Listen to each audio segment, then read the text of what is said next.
You know, every so often a speech comes around that once you hear it, it changes your whole thought life, your whole idea on what you thought you knew about certain places or certain things. Like the speech we just had on the leader of Guinea in Africa. He came out and gave just the most incredible speech I've ever heard from an African leader. Just amazing. The speech of the century, or at least of this decade, or the last 10 years at least. It was just point blank. Opened the door to a whole new idea of training your mind on how Africa is going to be coming up in the future. It's amazing. Now we just got another one.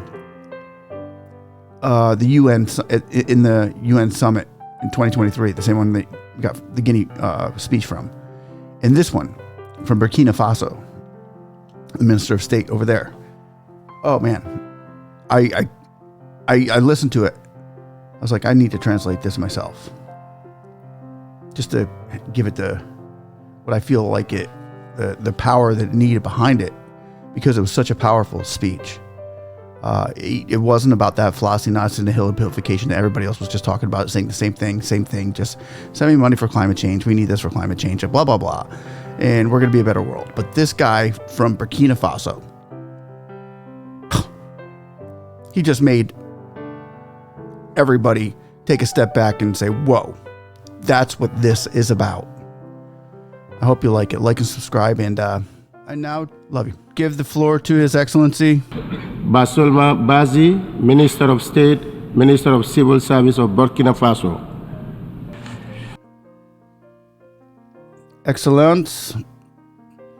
Excellency, distinguished President of the 78th session of the UN General Assembly, listing the General of the United Nations, distinguished participants. On behalf of His Excellency, Captain Abraham Chari, President of the Transition Head of State, I convey to you the warm greetings of the people and the government of Burkina Faso on behalf of Burkina people. I pay humble tribute to the memory of those great world leaders, those who embodied the hopes and dreams for a just and equitable world through their commitment, determination, and sacrifice. I'm thinking of participants of Fidel Castro of Cuba, Patrice Emery Lumumba of Congo, Marie Bocquet of Mali, Ruben Umyobe, Felix Mumier of Cameroon, Sylvanus of Olympio of Togo, Che Guevara of Argentina, Martin Luther King, and Malcolm X of the U.S. Nelson Mandela of South Africa, Jomo Kenyatta of Kenya, Abubakar Cabro of Guinea-Bissau, and Cabo Verde, Marion Ngabi of Republic of Congo, Captain Noel Insador, Thomas Sankara of Burkina Faso, and others. These leaders were largely executed violently. Others were assassinated. They died in prisons from poisoning. Their only crime in each case was embodying the dreams and ambitions and hopes of the people that have been killed and raped and trampled and pillaged. And Mr.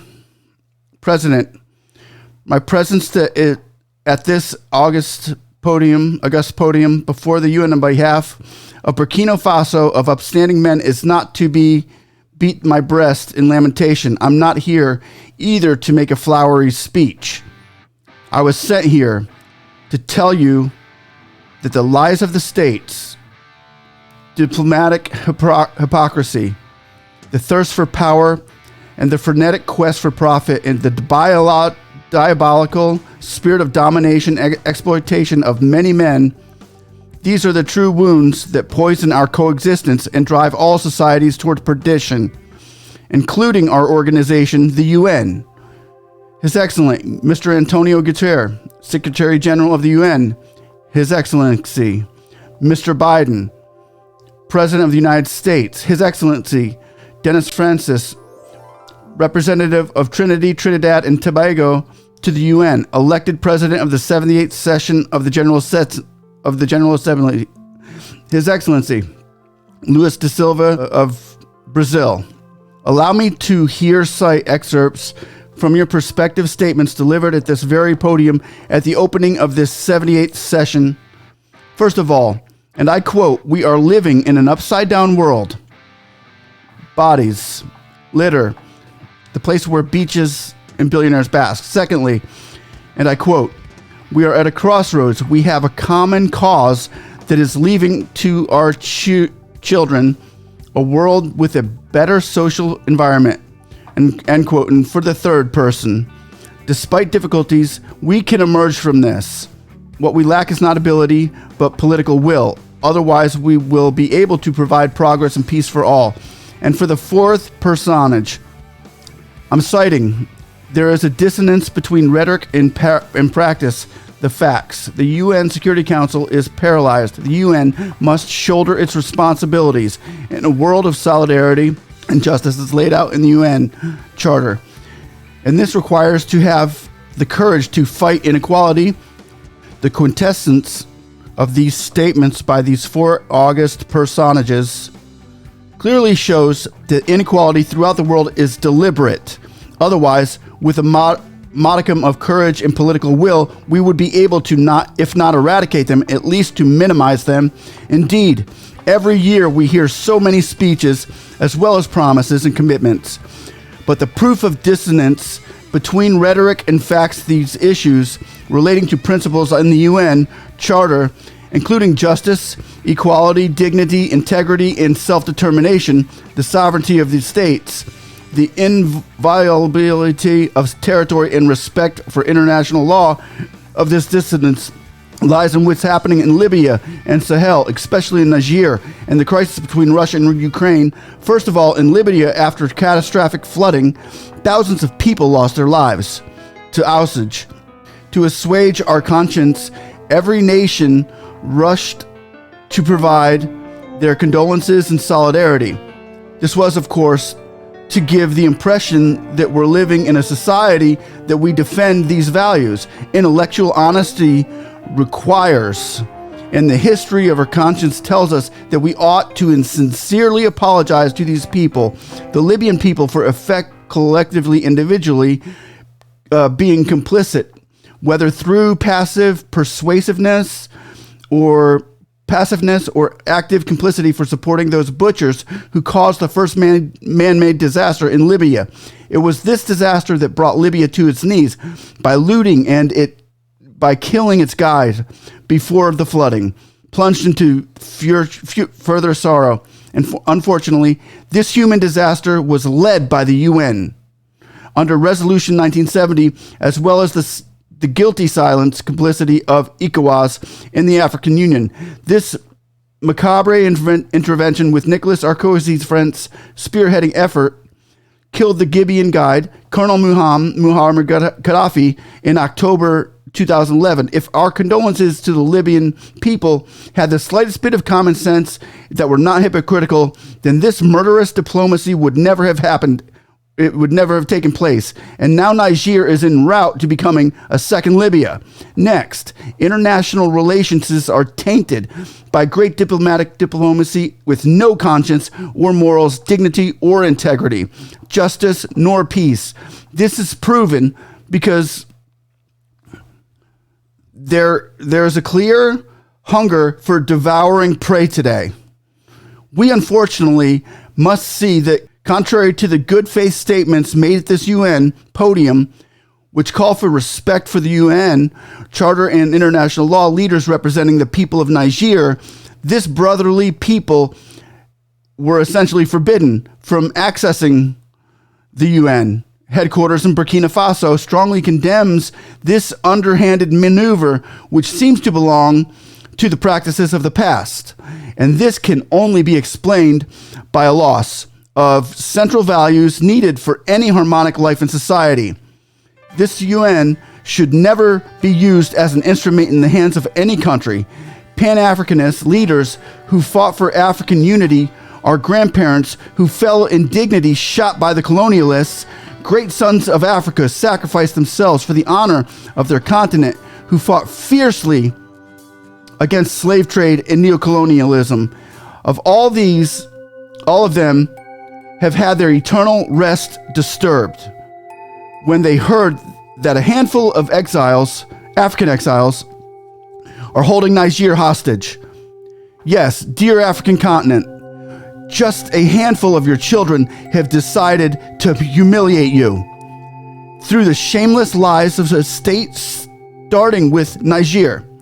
And therefore, I issue a sincere and solemn appeal to the people of Senegal, then Niger, Ghana, Chad, Cote d'Ivoire, Guinea-Bissau, and all the people of Africa to stand up in fraternity and solidarity in Africa in order to prevent imperialists from setting fire to Niger as they did in Libya. President, Secretary General, distinguished first participant at this podium in the UN and before the entire world, I insist that ECOWAS, the entire Union, and the UN must become true organizations of the people instead of structures used by a minority of heads of state.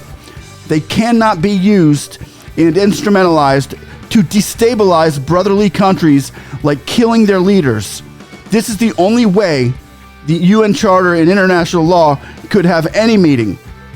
And lastly, speaking to the UN, to the Charter and international law, the conflict between Russia and Ukraine is underway and even desired by certain powers.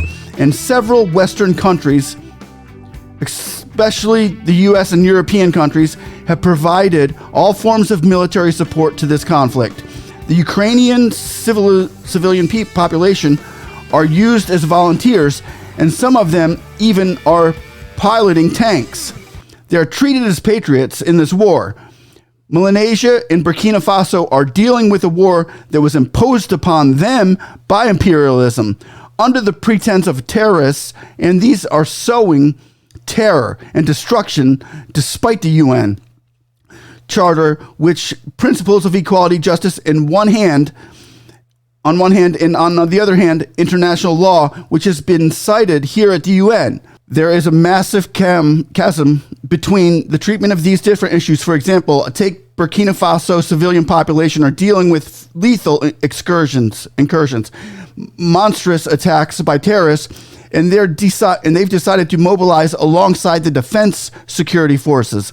These populations have been trained by feds and are called volunteers for defense of the homeland. In Burkina Faso, we have 58,000 such volunteers, of which 42,000 are communal volunteers and 16,000 are national volunteers, and they're fighting alongside defense forces of the FDS, and they are trained and guided by them. They only act under the orders and oversight of the FDS in accordance with the regulations to protect their lives and their property. These are the patriots that certain heads of state of ECOWAS and the African Union exploited by capitalist imperialist forces.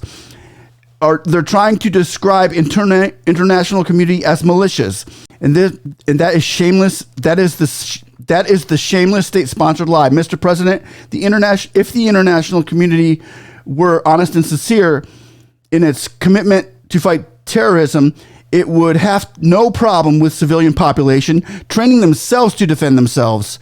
There is a clear lack of honesty in the international community. Here are a few examples. First of all, when Mali, Burkina Faso, Niger, and other countries organized alongside their common borders by pooling their forces to combat terrorism, France came out of nowhere to impose its instruments, and that is G5 Sahel. ECOWAS suddenly has established intervention force to reestablish democracies. It announced a contribution of $2 billion US, but from creation of this G5 Sahel until dissolution, ECOWAS only able to allocate $25 million US. So, they can be related. Can they be really taken seriously to defend human lives as laid out in the Declaration of the Human Rights and Peoples? Secondly, Burkina Faso has experienced cynical sanctions after the September 30th, 2022. This so-called international community led by France, which disuses and lackeys in Africa, tried to nominate a prime minister of Burkina Faso, but in vain, they tried to impose various ministers and strategic posts within the government of my country, again in vain. And lastly, they negotiated a continuing relation so that Captain Ibrahim Traore would implement their will. This was their prerequisite for being in power, for his being in power. But he refused this in the name of the higher interest of his people. And as a result, an avalanche of repressive measures, threats, and attempted coups d'etats was unleashed upon him. These are immoral maneuvers concocted by criminal laboratories, and unfortunately, all of these macabre maneuvers were led by puppet leaders of African countries. And that's the case for this famous initiative. Even that was not able to last for long. Thirdly, in additional cutting off aid, the other problems with our FDS are seeing a blockade of materials, equipment for us. Again, led by France, for example. For example, for the important air defense equipment needed to control and defend our territory, we had a contract with Brazil, and the weapons license was supposed to come from Belgium. And the navigation and firing system, as well as the video cameras, supposed to come from the U.S. And the engine was supposed to come from Canada. But these equipment was all cynically blocked. You talk about defending human rights at the UN? So therefore, I ask you to deliver to us our weapons that we need to defend and protect our people who are being killed. In any case, I am solemnly informing you of this. If nothing is done, history will hold you responsible for failing to assist people in danger. Distinguished Secretary General, President of Assembly, members of the international community, their international community has failed to assist states attacked by terrorism. There has been international hypocrisy, and certain powers dominate the UN. They are complicit in pillaging Africa. Shouldn't this international community be brought before the International Criminal Court for all of this? Our security must be assured by ourselves, first and foremost, not by anyone else. But when it comes to the Wagner presence in Burkina Faso, which has been covered by a puppet press controlled by France, I would respond that it's our brave FDF that is defending our homeland. Consequently, from this high tribune of UN that magnifies the sacrifice of my country on behalf of national interest, I applaud the memory of all those who fell due to weapons, magnifying the courage and integrity of those who are still alive, inexorably sacrificing for victory of our people and safeguarding of our country. Rather than stopping the human bloodshed, its fallacious accusations that have occurred, lies wrapped in hypocritical diplomacy and veiled threats to indicate to our partners that they need how we need to behave ourselves. And we say no on behalf of the United Nations Charter itself and international law that you raised to defend yourselves. And here at this tribune, the African peoples and those of the Sahel specifically are resolutely committed to fully assuming their full emancipation for true social progress. And thus, Burkina Faso will work with its partners that it wants to work with in sovereign manner and buy from who it wants to and defend how it wants. The fact that a country called Russia, Iran, Turkey, Azerbaijan, Cuba, Nicaragua, North Korea, and Burkina Faso can buy and sell goods freely without any intermediary, without any authorization from anyone, no matter what happens. Mr. President and Secretary General, let's talk about hypocrisy. And let's talk about the state lies in this issue of fighting terrorism, generally speaking, to Sahel. Perhaps you don't ignore what I'm about to say, but let me lay out my arguments first. In the Sahel, we have some 10,000 soldiers, armed forces, and foreign soldiers. Most of them are French, but there's also American soldiers, Germans, Italians, etc. They have weapons. They have flying equipment. They have surveillance equipment, which is the most sophisticated in the world, and yet they don't see the hundreds of terrorists that are moving around in in order to serve death and desolation, often with unimaginable weapons at their side. In Mali, Nigeria, and Burkina Faso, there's no factory to manufacture weapons or munitions. So who's recruiting these terrorists? Who's training them? Who's providing them with weapons? Who feeds them? And with what means do you believe in this philanthropy? On behalf of whom the Westerners have sent their armies to Sahel to die for our beautiful blue eyes? Well, if you believe that, then what justifies the diplomatic irritation and other gesticulation of France when we told them to skedaddle with their armies? The real reason is really about the resources that are underground in the Sahel. Indeed, the National French Assembly voted and enacted a law 57 of 10 January 1957, which then appeared in the official journal of the French Republic on January 1957, which led to the creation of the Common Organization of the Saharian People.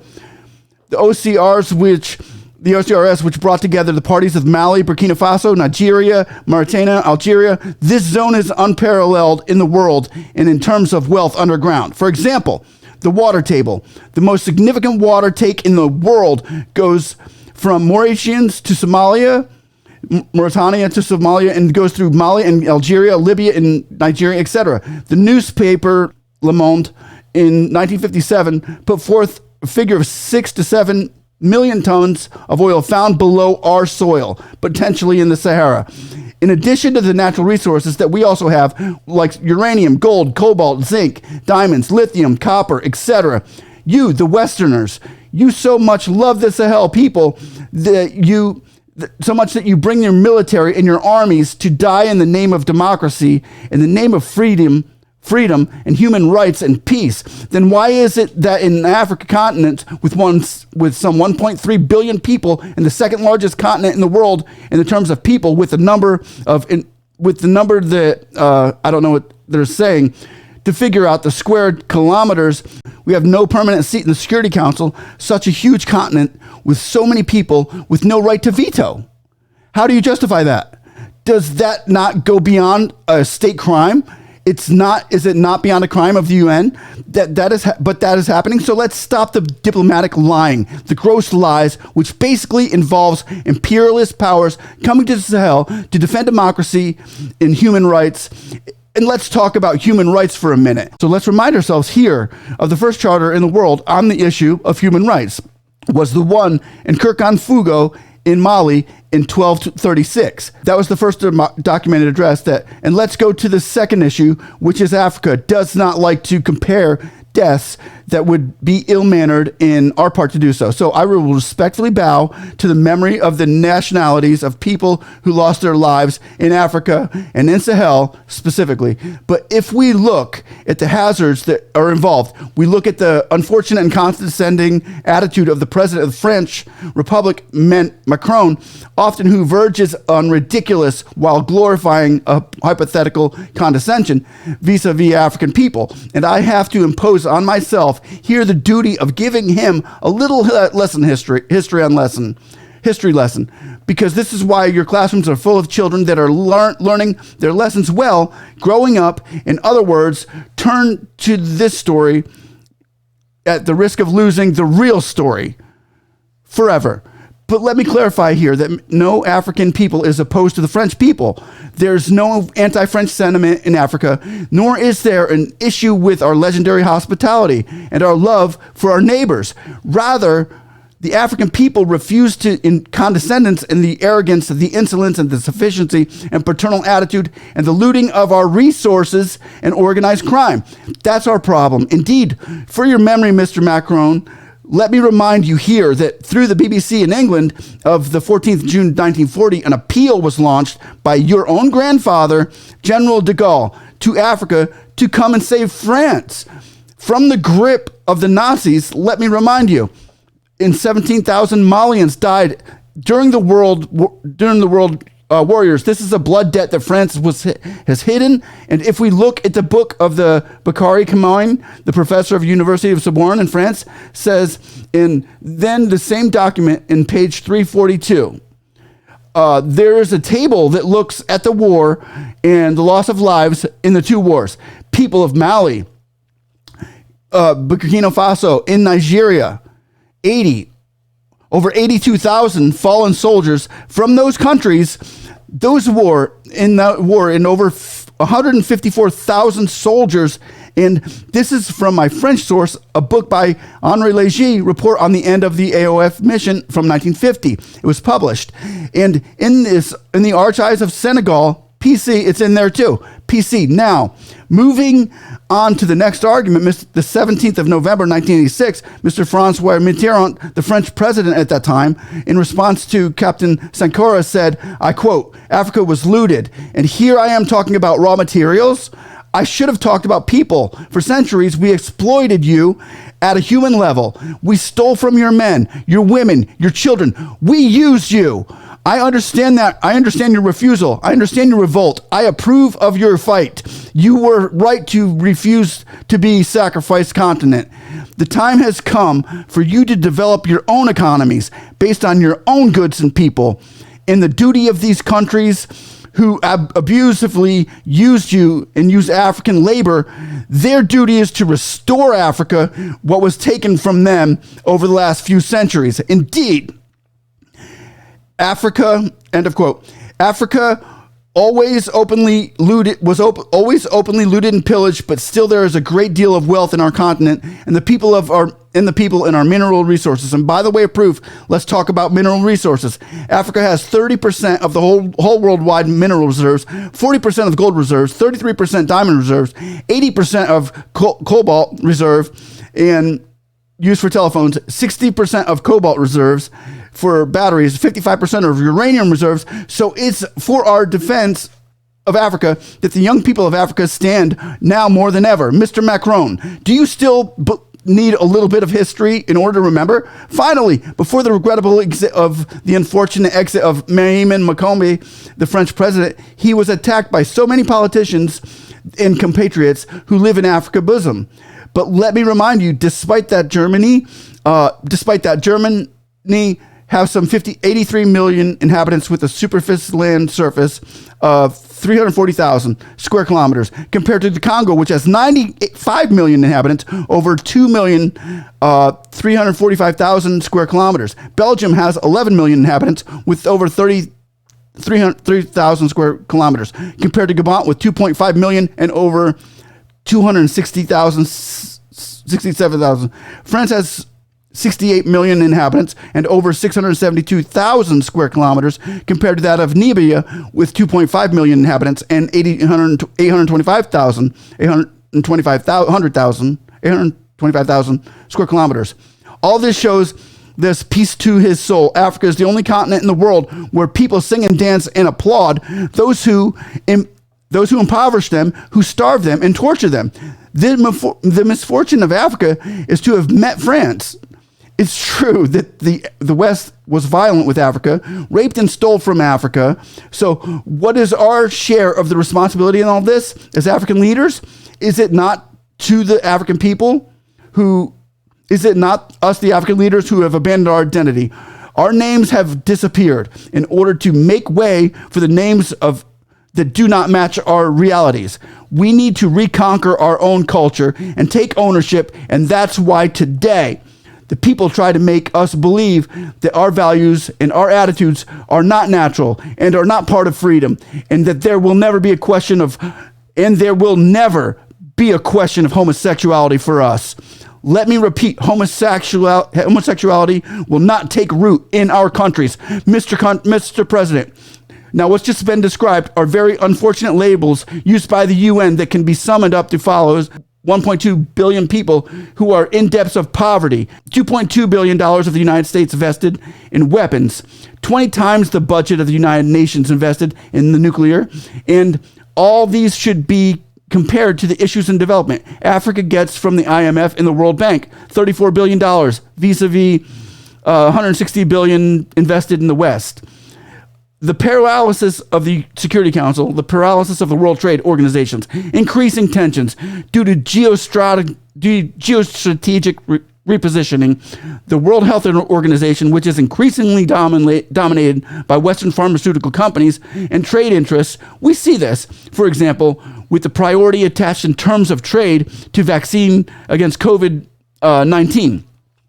The United Nations is more and more in the shadows of its own attempts of being taken hostage by the conglomerate of international powers. Now, by consequent of all this, the African people, generally speaking, and in Sahel specifically, will fight tooth and nail so the ECOWAS and the African Union and even the United Nations become service institutions, truly to service the people of the world, for the profound emancipation of these people and true social progress, because the lack of these organizational, their inefficiency and the lack of their sincerity, their client-based decisions in variable geometry, their crimes, the promotion of bad governance, looting, social disorganization, and corruption all lead to unfailingly to coups d'etats, which are then just consequences of all the aforementioned. So let's talk about the root causes, which will disappear if we continue with this.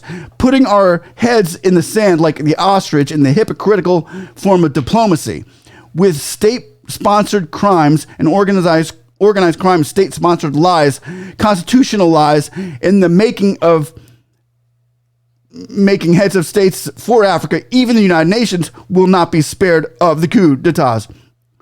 In this regard, and in order to take all our destinies in order in our own hands, Mali, Niger, Burkina Faso signed with the participating states of Sahel, which is abbreviated as the AES. And the AES is an architecture that was set up to secure countries by a treaty with revised authority for development, including the region of Lipto-Gurma, taking into account the security situation and the lack of partnerships. What's at stake here is our own resources and working together in order to eradicate discontinuity, and operational maneuvering. Mr. President, I say here with force and firmly in an intelligible and highly spoken voice the following. First, we African peoples are profoundly democratic by way of proof. Our attachment to human dignity goes beyond democracy. It transcends it. What we refuse is the lesser democracy, this trap of democracy, which has been extended electoral-based democracy, which turned out to be a way of controlling our states through playing musical chairs with our leaders who are often imposters and corrupt, who steal and rape. Second, we Africans are today recognized in our dignity as people in the sense of one person is equal to one person. The answer is no. Above and beyond the circumstances that have been set forth to put us to sleep, but rather to serve us. Sad is the African and Black continent, which is scientifically recognized that the very cradle of humanity and civilization that has been placed under the control of domination, independent factions who have engaged in fratricidal wars and elections-based democracies with biased aids, wars for terrorism, which are maliciously fabricated and maintained, injected against us, especially in Mali, Burkina Faso, and Niger, dominating us. That's what it's all about, stepping on our necks, as was the case of the unfortunate George Floyd in the United States. Is that democracy? These are partisans of special kinds of liberty that intellectually justify barbarism against our people, fighting supposedly for dignity and sovereignty. And that's why we have decided to say no to all of these so-called friends who want our goods, or threaten us with war to impose their friendship. That's why we don't want democracy sold to us by wolves in sheep's clothing. We need to provide adequate leadership for our people so that they can seek their own happiness for full emancipation and true social progress for our people. But be it economic, social, cultural, or security development. Third, the African people, generally speaking, in the Sahel specifically, have discovered the chains of economic security, social, cultural alienation that have materialized in secret agreements with France, where they committed to break their true emancipation. This includes, amongst others, the colonial debt, We will not turn a blind eye to this and pay it while allowing our people to die of hunger or thirst or disease. Second, the issue of currency. The Francifa. This is called the franc of the French of African colonies. This is not African property. Legally speaking, property is the right to be able to dispose of something in the most absolute way. According to Article 54 of the French Civil Code, a patent is therefore held by France in the currency of the French CFA, and therefore it is the property, but it's the property of the African francophone states. And what's amusing here is that the bills are produced by France for the West Africa, and they're different from those of Central Africa, even though it's supposedly the same currency. The same document recognizes the French CF by Decree 45 in the 26th December of 1945, and it was signed. This legislation was signed by Charles de Gaulle, President of the temporary French government, and René Plevel, Minister of Finance, and Jacques Soussan, the Minister of Colonies at the time. Next, the priority and interest for French companies in bids for public procurement and public offers. And finally, the exclusive right to provide equipment and military equipment under the other types of military officers and colonies. If we ignore that these coups d'etats are often a result of bad governance and constitutional maneuvers, in order to provide additional mandates that will always happen, we need to be lucid about this and root out the real causes and require respect of of democratic rules and virtuous government. 5, the African people don't have a problem with French people. It's rather the French policies and politics. We have a problem with the condescendence. That's what we reject. Refusing an ambassador to Nigeria is a violation of international law, especially Article 1 and 2 of Vienna Convention, paragraph 9, on diplomatic relations of 1961, by deciding to refuse artists from Burkina Faso and Nigeria, France. That is serious. That is a serious undermining of cultural wealth and refusal of recognition. An artist is a psychic doctor, even at long distance. By declaring them, we do not want to have people unemployed, migrants and fees and so forth in France. We do not want the cynical looting of our resources. What we want is a sincere recognition of our people throughout the world, which includes Burkina Faso, Mali, Nigeria, that we should be accompanied in this difficult time on our path towards full emancipation, with the expression of our dignity and honor to liberty, equality, and prosperity, justice, and then, of course, peace. Given the situation currently in Burkina Faso, the Burkina government has implemented vigorous action to adopt a new development plan. The action plan for stabilization and development with 4 main pillars and priorities. First, to fight terrorism and restore territorial integrity. Second, to respond to humanitarian crisis. 3, to restore the state and improve governance. And finally, national reconciliation and social cohesion. These efforts are geared to providing the Burkina Faso population with better living conditions. While commending our partners who have accompanied us, we heartily invite them, those who still have a doubt or might be tempted by false content of reports on what is happening, we invite them to accompany us with the following conditions. And long live the United Nations, long live the 78 sessions of the General Assembly, long live the people who fight, long live solidarity, long live Africa, long live the states of Sahel, long live until victory. The Minister of State, Minister of Civil Service of Burkina Faso. Remember this, it's one thing to say, I heard a great speech, but it's another thing to act upon it, to say, I believe that.